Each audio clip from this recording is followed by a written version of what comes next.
Right. ప్రస్తుతం ఢిల్లీలో పవన్ కళ్యాణ్ మాట్లాడుతున్నారు, చూద్దాం.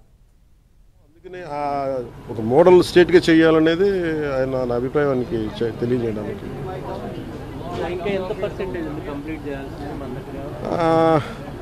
వీళ్ళు ఎలా చేశారంటే అండి, ఫస్ట్ మనకి ప్రాబ్లం ఏమవుద్దంటే, మనం ఇల్లు కట్టినా ఏం చేసినా ముందు అసలు పైప్ లైన్స్ వేయం, సువేజ్ వేయం, మన పైప్స్ ఉండవు మన దగ్గర.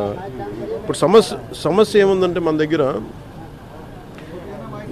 వేసిన పైప్ లైన్స్నే మళ్ళీ వీళ్ళు సరిగ్గా ఫ్లో లేదు. డిజైనింగ్ లోపాలు చాలా ఉన్నాయి.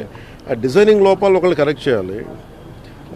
అలాగే మనం ఒక నిమిషం, అలాగే డిజైనింగ్ లోపాలతో పాటు ముఖ్యంగా ఏంటంటే, ఈ వాటర్ ప్రెషర్ ఒకటి సరిపోవట్లేదు. ప్రతి ఒక్కరు ఇండివిజువల్ హౌసెస్ వాళ్ళు ఓన్ మన మోటార్లు పెట్టి లాగేస్తూ ఉన్నారు. మిగతా ముందుకెళ్ళే వాళ్ళకి రావట్లేదు, కొంచెం హైట్లో ఉండే వాళ్ళకి రావట్లేదు. ఇవన్నీ చాలా పారామీటర్స్ కన్సిడర్ చేసి మనం భవిష్యత్తుకు ఆలోచించాలి. అందుకని వీటి మీద నేను ముందు నుంచి రివ్యూస్ చేస్తున్నప్పుడు నేను ప్రతిసారి ఇదే చూస్తూ ఉన్నాను.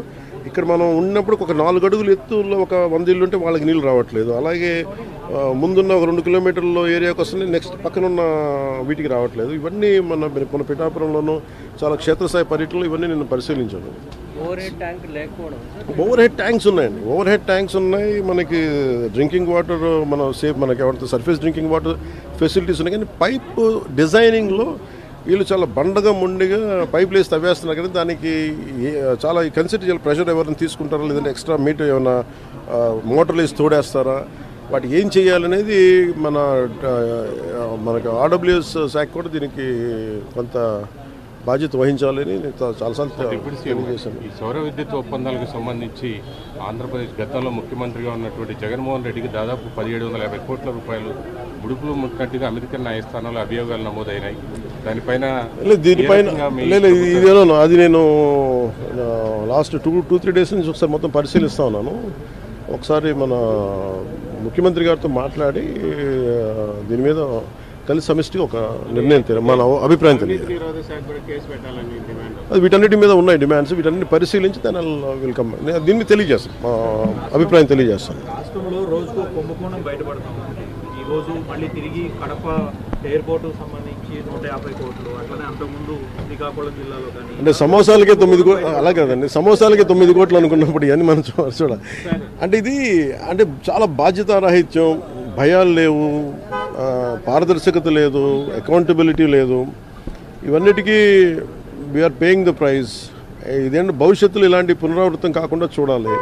ఒకటి, వాళ్ళు చేసిన దానికి వాళ్ళని అకౌంటబిలిటీ తీసుకురావడం. 2, భవిష్యత్తులో ఇలాంటి పునరావృతం కాకుండా ఉండటం. రెండింటి మీద ఆలోచిస్తారు. నోటీసులకి స్పందించకుండా తప్పించుకుని తిరుగుతున్నారు. ఆయన ఒక్కళ్ళే గారు, మిగతా చాలా మంది కూడా విచారణకు రమ్మంటే రాకుండా తప్పించుకుని తిరుగుతున్నారని చెప్తున్నారు. పోలీసులు ఆ విధంగా వాళ్ళని పట్టుకోలేకపోతున్నారా, లేకపోతే ఏంటి అసలు? అంటే చిత్తశుద్ధి లేదా పోలీసులకు వాళ్ళకి అరెస్ట్ చేయడానికి కానీ, వాళ్ళు పట్టుకోవడానికి కానీ, లేదంటే వాళ్ళకి తిరుగుతున్నారా, ఏంటి సార్?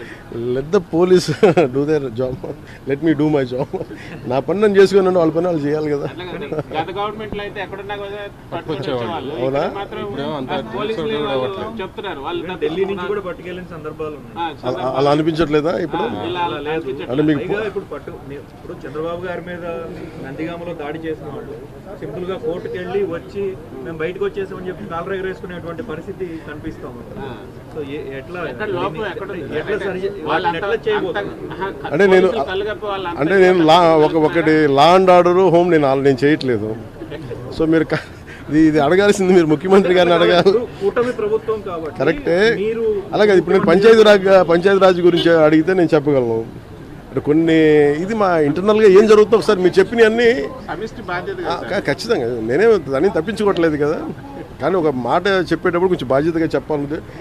సో మీరు మా మీడియా మిత్రులు అడిగారు ఢిల్లీలో, ఇవన్నీ నేను ముఖ్యమంత్రి గారి దృష్టికిను హోంమంత్రి గారి దృష్టికి తీసుకెళ్తాను. ఏం చెప్పంటారు చెప్పండి, మీ మాటకు నేను తీసుకెళ్తాను. అంటే మిమ్మల్ని అంత ఇబ్బంది పెట్టినప్పుడు, అంత ధైర్యంగా ఆంధ్ర పోలీసు ఉన్నప్పుడు ఈరోజు ఆంధ్ర పోలీసు ఎందుకు తట్టుపాయిస్తున్నారు అడగాలి కదా. ఖచ్చితంగా అడుగుతాను.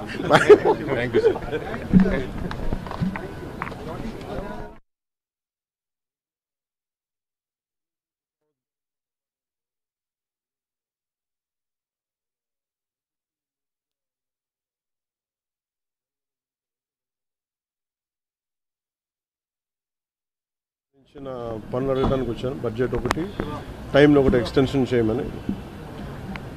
గత ప్రభుత్వం ఏం చేసిందంటే వైసీపీ ప్రభుత్వం వాళ్ళు సర్ఫేస్ వాటర్ నుంచి తీయమంటే వాళ్ళన్నీ గ్రౌండ్ వాటర్ తీసేసి చాలా వరకు మల్టీ విలేజ్ స్కీమ్స్ అనౌన్స్ చేసి చాలా తక్కువగా చేసి పర్సంటేజ్ ఒకటి మ్యాచింగ్ గ్రాంట్ ఇవ్వకపోవడం వల్ల మన కేవలం లెస్ దెన్ 2,000 కోట్ల రూపాయ వాళ్ళు రాష్ట్రానికి వాడారు. వాళ్ళు మ్యాచింగ్ గ్రాంట్ ఒకటి ఇవ్వకపోవడం ఇంకా మనకి 16,000 కోట్లు ఇంకా వాడుకోవాల్సింది. దానికి సంబంధించి ఒకటి, అలాగే ఈ సర్ఫేస్ వాటర్ నుంచి తీసుకోవాలని కొంచెం ఎక్స్ట్రా ఖర్చు అవుతుంది. దీని మీద మాట్లాడుకున్నాం.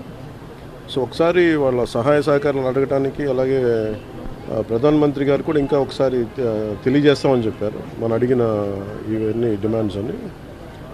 వీటికి సంబంధించి వాడిని అడిగిన మేజర్ రెండు అంటే, ఒకటి బడ్జెట్ని ఇంక్రీజ్ చేయమని చెప్పాం, రెండు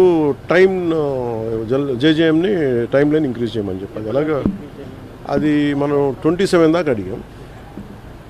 అది ఇప్పుడు రేపు అన్ని రాష్ట్రాలకి ఇది అవసరం, పూర్తి అనుకున్న నిర్ణీత వ్యవధిలో అవ్వలేదు. అందుకని వాళ్ళు అది చేస్తానని చెప్పి అది ప్రధానమంత్రి గారు నిర్ణయం తీసుకోబోతారు. రేపు పొద్దున కలిసిన ప్రధానమంత్రి గారిని నేను వారికి తెలియజేస్తాను. పోలవరం ప్రాజెక్టు గురించి లేదు, నేను మాట్లాడేది ఇప్పుడు మన ముఖ్యమంత్రి గారే మాట్లాడతారు. లేదు, ఉన్నాయి, వాళ్ళు అదే చెప్తా ఉన్నారు, వాళ్ళు వాడలేదని. అందుకనే కదా ఈరోజు అంటే మనకి నైతికంగా కూడా బలం ఉంది. కాకపోతే ఏంటంటే గత ప్రభుత్వం చేసిన ఈ తప్పులన్నీ మనకి వారసత్వంగా వచ్చినాయి. అది వాళ్ళు చేసిన తప్పులకి ఈరోజు మనం మాట పడాల్సి వస్తుంది. మాట పడుతున్నాం ఎందుకంటే ప్రజలకు ఇచ్చిన ఇది ఇంకొక ఆల్రెడీ మనం ఇంకొక 2-3 వారాల్లో దీనికి కంప్లీట్ డీటెయిల్ ఒకటి చేస్తున్నాం. జేజేఎంకి సంబంధించి డిపిఆర్ కూడా ఒకటి చేయాలి. ఇవన్నీ ఒక 2-3 వారాలు.